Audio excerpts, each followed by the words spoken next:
الرحمن الرحیم۔ السلام علیکم خواتین و حضرات، میں ہوں آپ کا ہوسٹ رانا احمد، آپ کے چینل ویلینٹ پاکستان کے ساتھ۔ امید کرتے ہیں آپ جہاں بھی ہوں گے بما اہل و عیال خیریت سے ہوں گے اور عزت و تکریم کے ساتھ ہوں گے۔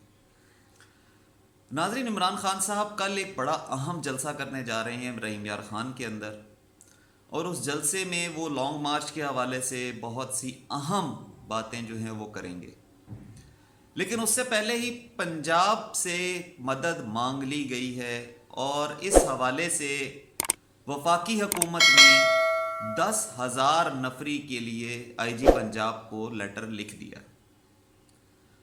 اب ان کے پاس کیونکہ فورس نہیں ہے، ان کے پاس وہ تعداد نہیں ہے کہ عمران خان کے اس لانگ مارچ کو اگر وہ کرتے ہیں تو وہ اس کو روک سکیں۔ دیکھنا یہ ہے کہ یہ اونٹ کس کروڑ جاتا ہے، کہ بیسیکلی تو یہ لوگ یہ چاہ رہے ہیں کہ کسی طرح عمران خان کا لانگ مارچ کو روک لیا جائے، لیکن اتنی بڑی تعداد میں روکنا کوئی اتنا آسان نہیں ہے۔ جو حالات و واقعات ہیں، چاروں طرف سے وفاق جو ہے وہ گھرا ہوا ہے پی ٹی آئی کی حکومت میں، اور پی ٹی آئی کی حکومت میں گھرے ہونے کا مقصد آپ بہت اچھی طرح سمجھتے ہیں کہ اگر وہ چاروں طرف سے لانگ مارچ کر کے اسلام آباد کی طرف آ جاتے ہیں تو آنے والے وقت میں ان کے لیے اسلام آباد سے نکلنا مشکل ہو جائے گا، کیونکہ اگر آپ ایک طرف دیکھیں کے پی کے سے جو رستے آ رہے ہیں وہ اسلام آباد پہ آ کے ختم ہوتے ہیں، پنجاب سے جو رستے آ رہے ہیں وہ راولپنڈی میں آ کے وہ بھی پنجاب میں ختم ہو رہے ہیں، دوسری طرف کشمیر ہے، کشمیر والی سائڈ پہ بھی پی ٹی آئی کی حکومت ہے، تو یعنی تین اطراف سے تو یہ بالکل پیک ہے۔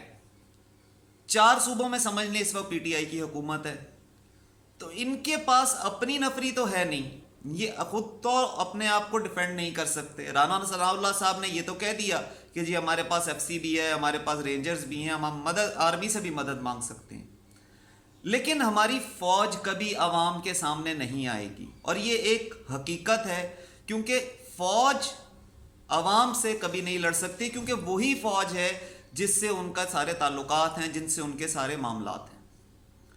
اب اس سینیریو میں انہوں نے پنجاب سے مدد مانگی۔ اب آئی جی پنجاب بے شک جو وزیر اعظم صاحب ہیں ان کے لگائے ہوئے ہیں، انہوں نے ہی لگائے تھے، جب یہ حکومت پنجاب کے اندر تھی تو انہوں نے ہی ان کی تعیناتی کی تھی، لیکن اب دیکھنا یہ ہے کہ آیا وہ فیصلہ کیا کرتے ہیں کہ وفاق کے لیے وہ مدد بھیجتے ہیں، یا کیونکہ وہ انڈر آتے ہیں وزیر اعلیٰ پنجاب کے، وزیر اعلیٰ پنجاب پرویز الہی صاحب کیونکہ پی ٹی آئی کے وزیر اعلیٰ ہیں، اب ان کا حکم مانتے ہیں یا وہ وفاق کا حکم مانتے ہیں۔ اچھا، اس چیز کا علم ہمارے رانا ثناء اللہ صاحب کو بھی ہے، اور رانا ثناء اللہ صاحب اس کے اوپر ورڈکٹ اپنا دے چکے ہیں کل، کہ جی ہماری پوری تیاری ہے۔ انہوں نے کوئی خاص قسم کے ڈرون بھی حاصل کر لیے ہیں، جو آپ نے دیکھا ہوگا کہ اسرائیل استعمال کرتا ہے فلسطینیوں کے اوپر آنسو گیس کے اور مختلف قسم کے شیلز پھینکنے کے لیے۔ تو یہ اس طرح کے ڈرونز ہیں کہ آپ ایک دور کسی بلڈنگ کے اوپر بیٹھ جائیں اور وہاں سے ڈرون کنٹرول کر کے آپ عوام کے اوپر یہ چیز شیلز پھینک سکتے ہیں، آنسو گیس کے یا مختلف چیزیں۔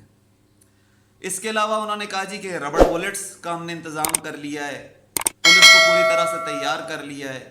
اب عوام کے اوپر وہ ظلم ڈھانے کو تیار ہیں، وہ کسی نہ کسی طرح اس احتجاج کو، اس مارکے کو وہ روکنا چاہ رہے ہیں، اس لانگ مارچ کو وہ روکنا چاہ رہے ہیں۔ اب دیکھنا یہ ہے کہ یہ کرتے کیا ہیں۔ پنجاب سے ان کو اگر مدد ملتی ہے تو پنجاب کس بیسس کے اوپر ان کی مدد کرے گا یہ تو وقت بتائے گا، اور ان چیزوں کا جو ہے وہ وقت کے ساتھ ساتھ ہی پتہ چلے گا۔ خان صاحب کل کے جلسے میں بہت اہم اجلاس کا جو اعلانات کریں گے ریلیٹڈ ٹو لانگ مارچ اور مہنگائی سے پسی ہوئی عوام کے بارے میں، کیونکہ وہ کلیئرلی کہہ چکے ہیں کہ 3.5 کروڑ تو لوگ تقریباً سیلاب میں ڈوبے ہیں، لیکن بقایا 19 کروڑ جو ہیں وہ ہمارے مہنگائی کے طوفان میں ڈوبے ہوئے ہیں، اور اس مہنگائی کی دلدل سے نکالنے کے لیے واحد حل وہ صاف و شفاف الیکشن ہے، اور اس ملک میں الیکشن اب ناگزیر ہو چکی ہیں، ان کے بغیر کوئی ادر آپشن ان کے پاس نہیں ہے۔ ان کو اپنی شاہ خرچیاں صرف نظر آتی ہیں، یہ شاہ خرچیاں کرنے کے لیے دوسرے ملک جاتے ہیں اور پاکستانی عوام کا، اس غریب عوام کا وہ پیسہ اڑاتے ہیں، وہاں پہ اس کو استعمال کرتے ہیں اپنی عیاشیوں کے لیے۔ اب جو ایک اتنی بڑی کابینہ کو لے کے یہ امریکہ گئے ہوئے ہیں، اور وہاں پہ جا کے انہوں نے جو ہوٹلز بک کیے ہوئے ہیں اس میں پر ڈے 4 سے 5 ہزار ڈالر پر ڈے رینٹ ہے اس ہوٹل کا. عوام کے ساتھ یہ ظلم ہے, یہ ظلم کی انتہا ہے کہ یہ اس کو اس طرح کر رہے ہیں کہ عوام کا پیسہ بے دریغ خرچ کر رہے ہیں. وہاں پہ جا کے فرانسیسی وزیر اعظم سے ملاقاتیں کر رہے ہیں, اس کی وجہ سے بھی کچھ اشتعال انگیزیاں بڑھ رہی ہیں. سعد رضوی صاحب نے بھی اس کے اوپر کوئی بیان دیا ہے. تو ان سب معاملات کے اندر یہ حکومت بری طرح سے سوک پھنسی ہوئی ہے. ایک طرف تو جو آرمی چیف کی تعیناتی کا معاملہ تھا وہ ابھی تک ان سے فائنلائز نہیں ہو پا رہا. جو چیزیں انہوں نے نواز شریف سے کرنا چاہیں وہ بھی ان کے اگینسٹ چلی گئیں. دوسری طرف یہ خان صاحب کے لانگ مارچ کو روکنا چاہ رہے ہیں. ٹیکنیکلی ناک آؤٹ کرنے کا جو ان کا ایک پلان تھا وہ کل عدالت نے سبوتاج کر دیا. عمران خان صاحب نے اس کو معافی نامہ وہاں پہ دے دیا. اور ایک چیز ہم آپ کو کلیئر کر دیں کہ عمران خان صاحب نے کو غیر مشروط معافی نامہ جمع نہیں کرایا. انہوں نے بالکل کلیئر ورڈکٹ استعمال کر کے وہ معافی نامہ دیا ہے اور انہوں نے معافی مانگنے کی بات کی ہے. اور انہوں نے یہاں تک کہا ہے کہ اگر عدالت چاہتی ہے تو وہ محترمہ جج صاحبہ کے پاس جا کے بھی ان سے خود معذرت کر سکتے ہیں. تو ان سب باتوں کے اندر اگر آپ دیکھیں, خان ملک سے غدار نہیں ہے, اس کی سرشت میں ہی نہیں ہے کہ وہ ملک سے غداری کرے. وہ کسی صورت میں پاکستان کا غدار نہیں ہے. وہ صرف اور صرف چاہتا ہے یہ عوام کا جو اندر شعور ہے یہ بیدار ہو, ان چوروں ان ڈاکوؤں کے ٹولے سے ان کو آزادی ملے. اور یہ سب معاملات تبھی ہو سکتے ہیں کہ جب ملک میں صاف و شفاف الیکشن ہو اور ایک ایسی غیر جانبدار حکومت ہو جو عوام کے حق میں سوچے اور عوام کے بھلائی کے لیے سارے کام کرے. اس حکومت نے تو ظلم کے پہاڑ توڑے ہوئے ہیں. مہنگائی کی شرح 47% کر دی ہے. بجلی کے بل اس حد تک اضافہ کر دیا ہے کہ لوگ اپنی ایڈوانس تنخواہیں لے لے کے بل جمع کرا رہے ہیں. اگر وہ اس مہینے ایڈوانس تنخواہ لے لیں گے تو اگلے مہینے کیا کریں گے؟ یعنی ان کو یہ اس نہج پہ پہنچا رہے ہیں کہ وہ ایک وقت روٹی کے لیے بھی محتاج ہو جائیں.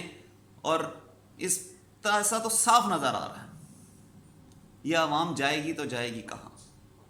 کیا ہوگا ان لوگوں کے ساتھ یہ اللہ ہی بہتر جانتا ہے. جب تک یہ امپورٹڈ سرکار ہمارے سروں پر مسلط ہے اس وقت تک ہم کسی چیز کے بارے میں کچھ نہیں کہہ سکتے.